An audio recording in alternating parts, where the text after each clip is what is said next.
फलटण येथील वैद्यकीय अधिकारी संपदा मुंडे यांच्या आत्महत्येनंतर विविध दावे केली जात आहेत। संपदा मुंडे यांनी होणाऱ्या जाचानंतर आत्महत्येसारखे मोठे पाऊल उचलले। फक्त आत्महत्याच नाही तर त्यांनी यापूर्वी हातावर एक नोट लिहित PSI गोपाळ बदने आणि पोलीस कर्मचारी प्रशांत बनकर यांच्यावर गंभीर आरोप करत मानसिक आणि शारीरिक त्रास दिल्याचे म्हटले। फलटण येथील हॉटेलमध्ये त्यांनी आत्महत्या केली। यासोबतच संपदा मुंडे यांच्या कुटुंबियांनीही काही आरोप केले आहेत। संपदा यांच्या आत्महत्येनंतर PSI बदने हा फरार होता, तर रात्री 12:30 नंतर तो थेट फलटण पोलीस ठाण्यात पोहोचला आणि त्याने शरणागती घेतली। त्यानंतर शहर पोलिसांनी त्याला ताब्यात घेतले आणि 1 तास कसून चौकशी केली।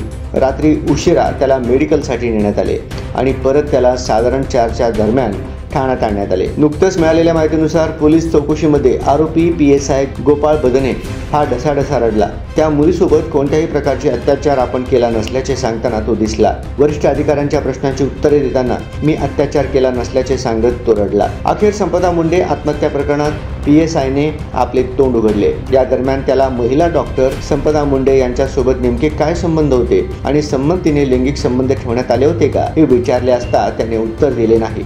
मुळात म्हणजे स्वतः आरोपी हा PSI असल्याने त्याला तपास आणि चौकशी कशी होणार याबद्दलची सर्वच कल्पना आहे, त्यानुसार तो बोलत आहे। पोलिसांसमोर हे मोठे आव्हान PSI गोपाळ बदने याच्याकडून काही गोष्टी कबूल करून घेण्याचे पोलिसांसमोर मोठे आव्हान असणार आहे। गोपाळ बदने नेमका कुठे लपून बसला होता आणि या दरम्यान त्याला कोणी मदत केली, कोणाला भेटला याचाही तपास पोलिसांकडून केला जात आहे। काल कोर्टात हजर केल्यानंतर त्याला पोलीस कोठडी होण्याची शक्यता आहे। मात्र 28 वर्षीय महिला डॉक्टरच्या केसमध्ये एका पोलीस अधिकाऱ्यासह एक पोलीस कर्मचाऱ्याचे नाव आल्याने मोठी खळबळ उडाली आहे। या प्रकरणात काही मोठे खुलासेही होऊ शकतात।